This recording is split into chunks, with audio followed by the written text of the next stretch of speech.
पिंकी 8 साल की और उसकी छोटी बहन चिंकी सिर्फ 5 साल की थी। सिर्फ साल पहले एक हादसे में उनके माँ बाप का इंतकाल हो गया था और तब से वो अपने चचा और चची के पास रह रही थीं। लेकिन बदकिस्मती से चची इन दोनों से हमेशा सख्त और जालिमाना रवैया रखती थी। सुबह से शाम तक घर के सारे काम उन्हीं से करवाती और जरा सी गलती पर डांट डपट और मारपीट करती। एक दिन दोपहर के वक्त चिंकी सोफे पर बैठी टीवी देख रही थी कि चची गुस्से से कमरे में दाखिल हुई और चिल्लाकर बोली, उठो, बाहर जाकर कपड़े उतार कर लेकर आओ। बाहर शदीद बारिश और आंधी चल रही थी।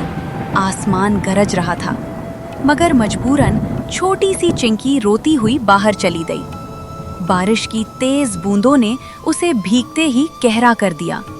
वो डर के मारे दरवाजे के पास ही खड़ी रह गई। अंदर चची अपनी बेटी प्रिया का बहुत प्यार से ख्याल रख रही थी। उसे बार बार कह रही थी कि गर्म कपड़े पहन लो, बाहर बहुत तूफान है। फिर चची ने पिंकी को समोसे लाने के लिए भेज दिया। जब पिंकी वापस आई, उसने चिंकी को बारिश में कांपते देखा। फौरन भागी और उसे गले लगाकर अंदर ले गई। वो रोते हुए चची से बोली, चची, ये बहुत छोटी है, ऐसा काम मुझसे करवा लिया करें। लेकिन इस बात पर चची मजीद गुस्से में आ गई और जोर से पिंकी को थप्पड़ मारकर दोनों बहनों को स्टोर रूम में बंद कर दिया। शाम होने पर दोनों बहनों ने बड़ी मुश्किल से स्टोर का कंडा खोलकर खुद को आजाद किया। वो दबे कदमों चचा चची की बातें सुनने लगी।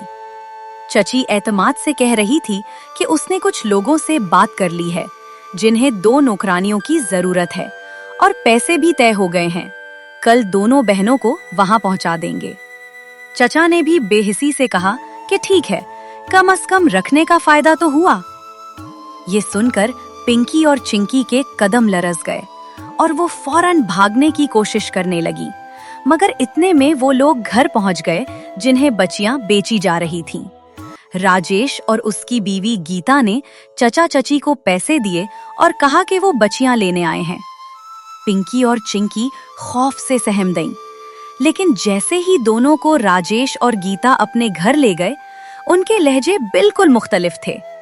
घर पहुंचकर राजेश और गीता दोनों बच्चियों के सामने झुककर मुस्कुराए और कहा, तुम हमारी नौकरानी नहीं, तुम हमारी बेटियां हो। सुनकर दोनों बहनों के चेहरे खुशी से खिल उठे।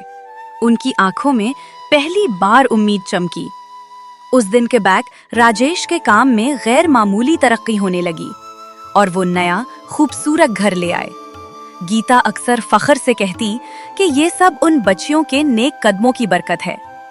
दूसरी तरफ पिंकी और चिंकी के चचा चची का कारोबार अचानक डूब गया। वो छोटी सी झोपड़ी में जा बसे और हर रात रोते हुए कहते कि ये अंजाम उन्हें अपने ही खून से जुल्म करने की सजा के तौर पर मिला है। इस कहानी का सबसे बड़ा सबक ये है कि यतीमों और बेसहारा बच्चों के साथ बुरा सलूक कभी इंसान को फायदा नहीं देता। जुल्म, बेरहमी और लालच आखिरकार इंसान को उसी की अपनी जिंदगी में डुबो देता है। पिंकी और चिंकी के चचा चची ने अपने ही खून पर जुल्म किया और अंजाम ये हुआ कि खुशहाली उनके घर से हमेशा के लिए रुखसत हो गई।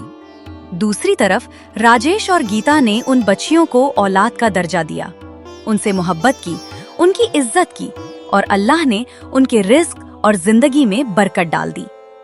जो दिलों को दिखाता है वो हमेशा पछताता है और जो दिलों को सहारा देता है वो कभी खाली हाथ नहीं रहता। इंसान के पास अगर ताकत है तो उसे जुल्म के लिए नहीं बल्कि मजलूम के हाथ पकड़ने के लिए इस्तेमाल करना चाहिए, क्योंकि दुनिया का कानून वाज़ेह है। नेकी हमेशा वापस लौटती है और जुल्म भी।